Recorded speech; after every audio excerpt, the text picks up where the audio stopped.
Sarah Johnson was gazing out of the window of a skyscraper in Manhattan. Having just turned 40, her eyes reflected a melancholic expression, contrasting with the hustle and bustle of New York. Her life was one many people envied. She had succeeded in the marketing industry and was thriving as an executive at a top advertising agency. However, deep within, Sarah always felt something was missing: a warm, loving family she had longed for since childhood. Sarah's upbringing was far from smooth. Born in a small town in Connecticut, she lost her mother to cancer at the age of 10.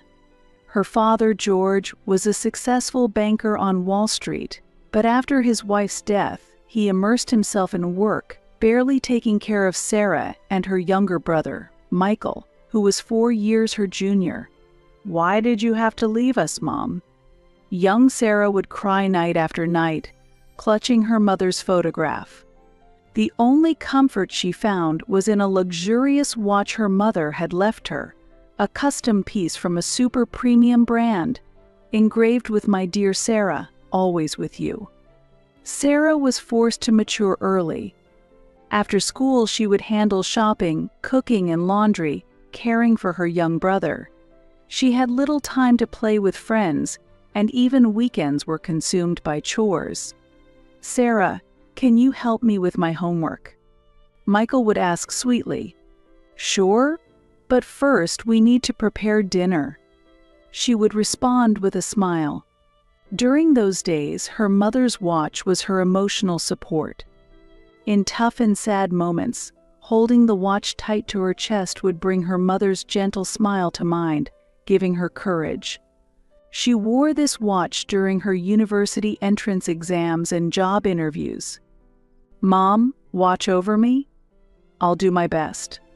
Sarah's efforts paid off, and she was admitted to the prestigious Yale University. There, she became fascinated with the world of marketing. After graduating, she moved to New York and secured a job at an advertising agency. Her talent and hard work quickly made her a notable figure in the industry. At the age of 30, Sarah met Tom. He was an aspiring musician with a charming smile, whom she met after a live performance at a bar. "Your eyes are beautiful, like a starry sky," Tom said, instantly falling for her. Sarah was drawn to Tom's brightness and kindness, particularly impressed by his passionate talks about his sister Jessica. "My sister is amazing, really. She's an actress on Broadway. I'll introduce you to her someday." As Sarah's relationship with Tom progressed, she began to believe that the ideal family she had long dreamed of might finally become a reality. She hoped that Tom's love for his family would extend to their new family as well. The wedding was held on the rooftop of a hotel overlooking Central Park. With the shining Manhattan skyline as a backdrop, Sarah was radiant in her pure white wedding dress. "I, Sarah, take you, Tom, to be my husband, to love and to cherish, in sickness and in health, in wealth and in poverty, and to walk together forever." The guests shed tears of emotion at Sarah's vows. However, unbeknownst to everyone, this happy moment was also the beginning of upcoming trials. Initially, married life went smoothly. Sarah struggled to balance work and home, while Tom continued his music career and worked part-time. A year after their marriage, they were blessed with a boy. Named Ethan, he became a new light of hope for Sarah. "Hey Tom, doesn't Ethan look just like us?" Sarah smiled happily while holding the newborn baby. "Yeah, really. But his eyes resemble yours. He'll surely become a smart kid," Tom replied proudly. However, with Ethan's birth, cracks gradually began to appear in their relationship. Tom was not active in parenting, leaving all the nighttime feedings and diaper changes to Sarah. Yet Sarah did not complain. From her own childhood experiences, she knew how crucial the presence of both parents was for a child. "It's okay, Ethan. Mommy is here," Sarah whispered gently as she soothed the crying Ethan at night. Meanwhile, Tom remained immersed in his music, and his time at home gradually decreased. It became clear that he was spending most of the time he was away at home with his sister, Jessica. "Sorry, Sarah. Jessica got a new role today. I have to celebrate with her," Tom would say. "But today is Ethan's parents' day in kindergarten. You promised," Sarah reminded him. "Oh, that. I'm sorry. But Jessica needs me. You understand, right?" Such exchanges became increasingly frequent. Sarah began to worry about Tom's unusual obsession with his sister, Jessica. She felt very disappointed by Tom's attitude of prioritizing his sister over his own family. However, Sarah maintained a facade of calmness. For Ethan's sake, she wanted to protect her family at all costs. She did not want her son to experience the loneliness of a single-parent family that she had endured. One day, Sarah faced a shocking incident. Returning from work, she opened the drawer of her dresser as usual. The precious watch, a keepsake from her mother, was missing. "That's strange. It should have been here." Sarah searched the entire room, but the watch was nowhere to be found. Anxiety and panic gripped her heart. At that moment, she heard the front door open. "Tom, I'm home." "Hey, do you know where my watch is? I can't find it." Tom hesitated for a moment before dropping a bombshell. "Oh, that. I gave it to Jessica. She wanted it." Sarah couldn't believe her ears. "What? Are you joking?" "That watch is a keepsake from my mother. You should know that." "I know. But Jessica really wanted it. Plus, a beauty like her wearing it would make your mother happy too." Sarah was at a loss for words. Anger and sorrow welled up inside her. How could you? How could you do such a thing? You know how important that watch is to me. Stop nagging. It's just a watch." Tom retorted irritably. "It's not just a watch. It's... Unable to hold back her tears, Sarah's voice trembled. "Enough already. If you're going to nag about it, divorce is also an option." Tom's words were cold, deeply wounding Sarah's heart.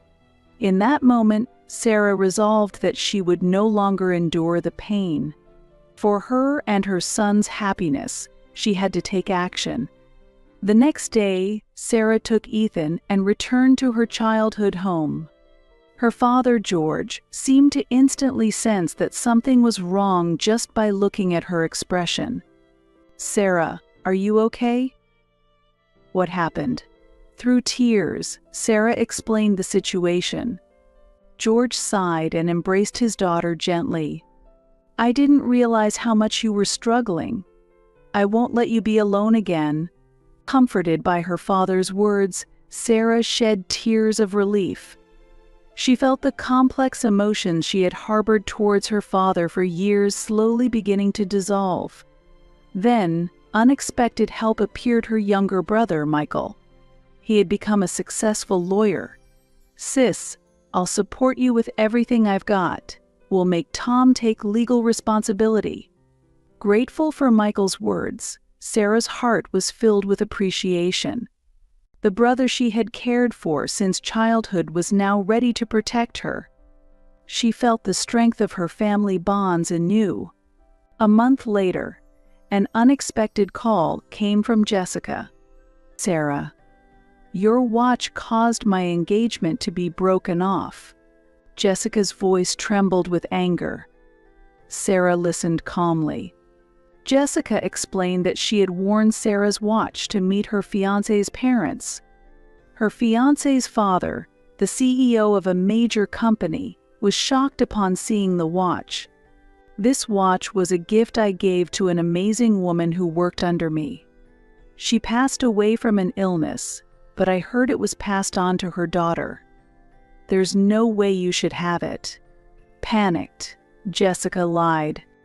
I got this from my brother's wife. However, the CEO didn't believe her. He contacted Sarah directly to confirm the truth, and the real story was revealed.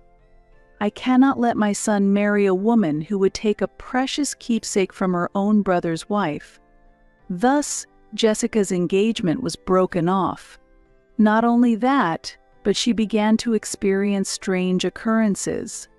Ever since I started wearing that watch, I've almost been in car accidents and I keep having nightmares. It's like I'm cursed. I'm returning it. I never want to be near it again. Sarah received the watch with mixed feelings. Relieved to have her mother's keepsake back, she was unsure how to move forward after everything that had happened. It was then that Tom suddenly appeared. "Sarah, if you want a divorce, you'll have to pay alimony, and you'll need to leave the apartment as well." Sarah replied calmly.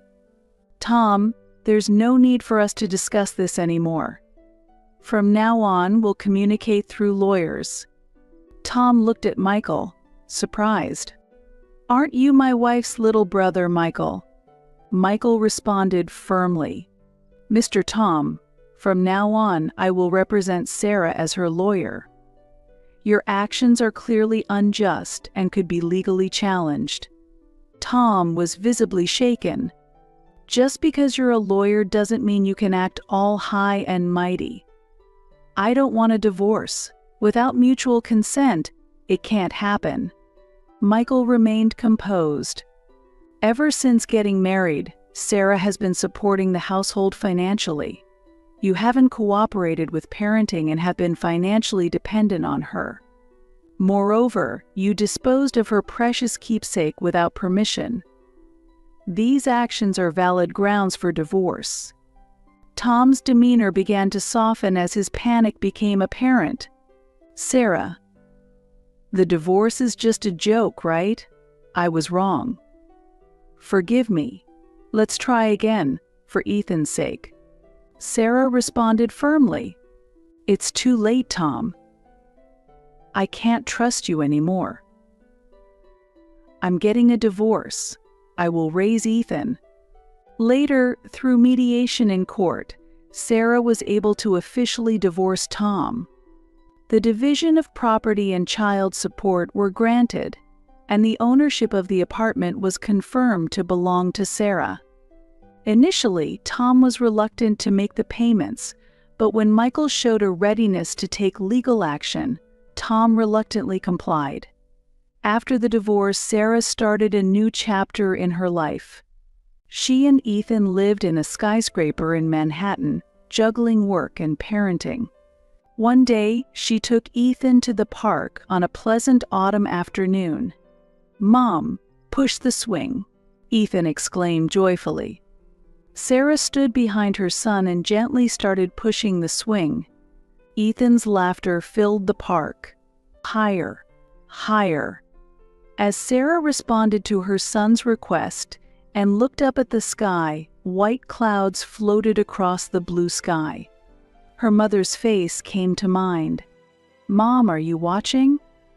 "I'm doing my best." At that moment, Sarah looked at her watch. It was the keepsake from her mother. The words engraved on the back still warmed her heart. "My dear Sarah, always with you." Sarah smiled. Indeed, her mother was still with her, and she was with Ethan. The love passed down through generations.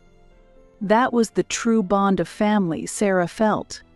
Meanwhile, life became difficult for Tom and Jessica. To pay for the property division and child support, Tom had borrowed from several financial institutions. Chased by repayments, he had to work day and night. Dreams of a music career had become a thing of the distant past.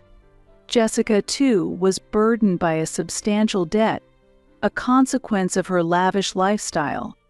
Her jobs on Broadway had dwindled, and she had started working as a showgirl in nightclubs. Now, the two of them were living together in an old apartment in Brooklyn.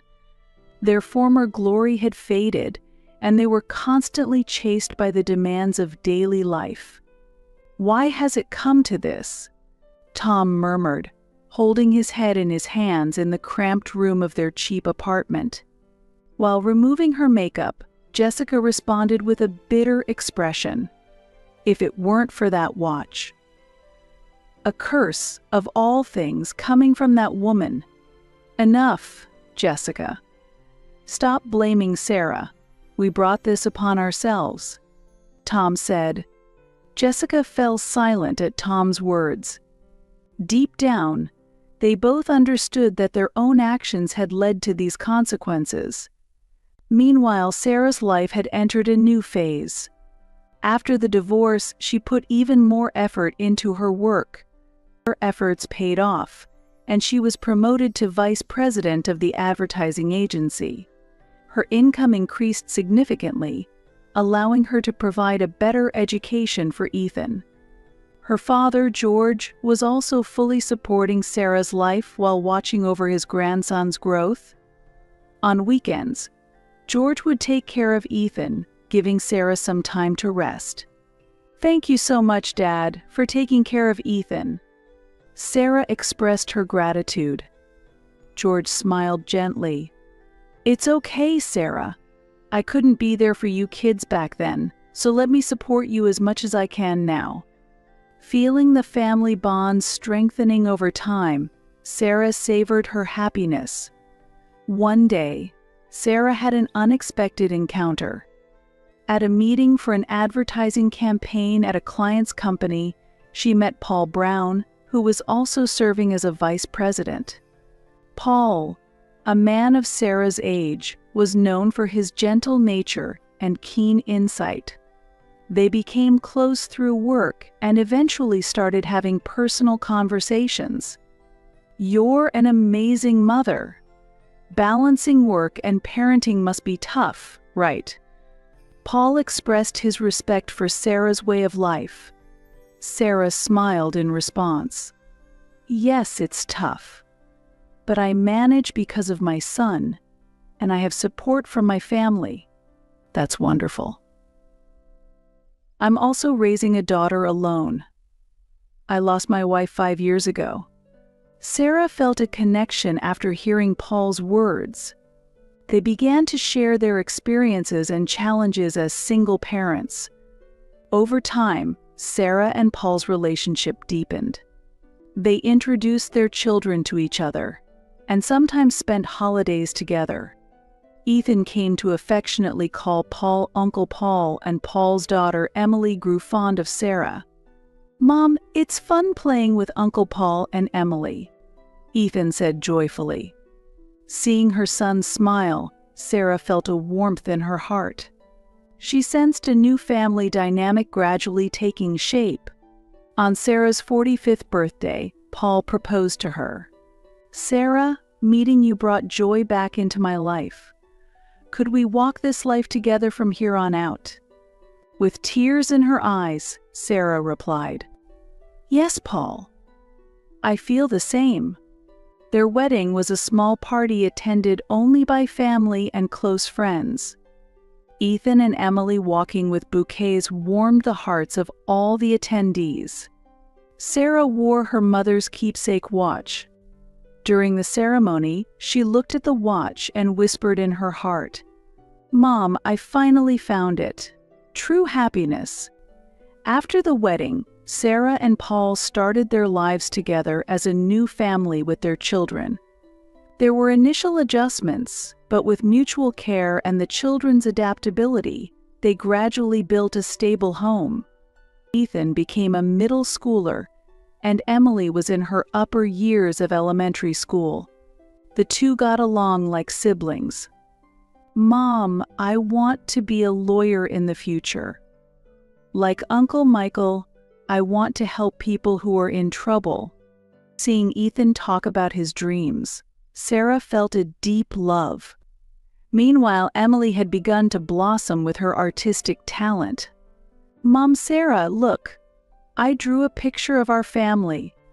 In the picture Emily had drawn, Sarah, Paul, Ethan, and herself, depicted with smiling faces. Seeing the picture, Sarah shed tears of happiness. Time passed, and when Sarah turned 50, she received unexpected news. Tom had been hospitalized with cirrhosis. "Sarah, it seems Tom's condition isn't good. Are you planning to visit him?" her friend Jennifer asked. Sarah thought for a while. The past with Tom had been painful, but he was Ethan's biological father. Over time, the anger in Sarah's heart had softened. "Ethan, your dad's been hospitalized. Do you want to go see him?" Sarah asked her son. Ethan appeared a bit perplexed, but answered, "Yeah, let's go." When they visited Tom in the hospital, Sarah was shocked by his drastically changed appearance. His former brightness had faded, and he lay there, emaciated. "Sarah." "Ethan." "Did you come to see me?" Tom asked in a weak voice. "Yes, we came. How are you? Feeling a bit better?" Sarah asked gently. "Not bad." "Thank you." Tom then looked at Ethan. "Hey, you've grown a lot. You're a fine young man now." Ethan replied with a bit of embarrassment. "Yeah, I'm in middle school now." For a while after that, the three of them engaged in a quiet conversation. They avoided discussing the past and talked about Ethan's current situation and Tom's health. As they were leaving, Tom said to Sarah, "Sarah, I'm truly sorry. Really sorry." Tom apologized. Sarah felt the long-held emotions quietly dissolve. "It's okay, Tom. Just rest now." As she left the hospital, Sarah was enveloped in complex emotions. The wounds of the past hadn't fully healed, but she recognized the importance of forgiveness. That night, back at home, she shared everything with Paul. "Sarah, you are a truly strong woman. You've overcome your past and are living looking forward. I'm proud of you," Paul said as he hugged her gently. In Paul's arms, Sarah felt a sense of security and reflected on her life. She had endured hardships, but she had overcome them to reach where she was now. And her current happiness was a result of all her past experiences. Months later, Tom passed away. Sarah and Ethan attended his funeral. Jessica was not there. After the funeral, Sarah looked at her mother's keepsake watch. The hands of the clock continued to mark time steadfastly. Life moves forward just like this watch. Sarah carefully put away the watch. It was no longer a reminder of painful memories, but a precious entity that had witnessed her life's journey. Time passed, and Ethan became a college student. Influenced by Michael, he was studying law and aiming to become a lawyer. Emily was in high school, further honing her artistic talents. Sarah was nearing 60 and had become the CEO of an advertising agency, respected in the industry. One day, Sarah was in her office talking to a young female employee. "I'm struggling with balancing work and parenting," the employee confided. Sarah smiled gently. "It's okay. I've been through the same thing. Let's find a good solution together." At that moment, Sarah reflected on her life's journey. She had overcome hardships and difficulties, and now she was in a position to help others. Her experiences were now empowering many people. Leaving the office, Sarah walked through the streets of Manhattan. The skyline, filled with towering buildings, had not changed in 30 years. However, her life had changed significantly. When she got home, Paul greeted her with a warm smile. "Welcome back, Sarah. How was your day?" Sarah responded happily. "It was a very fulfilling day. How about you?" The two began preparing dinner while sharing their day's events. Soon, Ethan and Emily returned home, and the family's time together began. "Mom, I got an internship," Ethan reported excitedly. "I won a prize in an art competition." Emily was also happy. As Sarah proudly watched her children's growth, she suddenly remembered her mother. She quietly stood up and took out her mother's keepsake watch. "Ethan, Emily, have I ever told you about this watch?" The children looked at the watch with interest. "This was my mother's, your grandmother's keepsake. It's something precious that has watched over me for a long time." Sarah read the words engraved on the back of the watch. "My dear Sarah, always with you. Grandma was always watching over Mom, wasn't she?" Ethan said, moved. Emily's eyes sparkled as she added, "Such beautiful words. I want to be someone who can keep caring for loved ones like that too." Paul placed his hand on Sarah's shoulder and gently said, "Your mother would be so proud. You've grown into such a wonderful woman." Sarah smiled through her tears. Her life had not been smooth, but now she was truly happy. All the past pains and sorrows had strengthened her and built the foundation of her current happiness. And her mother's love had always guided her. Sarah looked around at her family. Her loving husband, her dependable son who had grown so much, her talented daughter, and the presence of her mother still beside her. "Mom, I am happy. I finally found the warmth of a true family."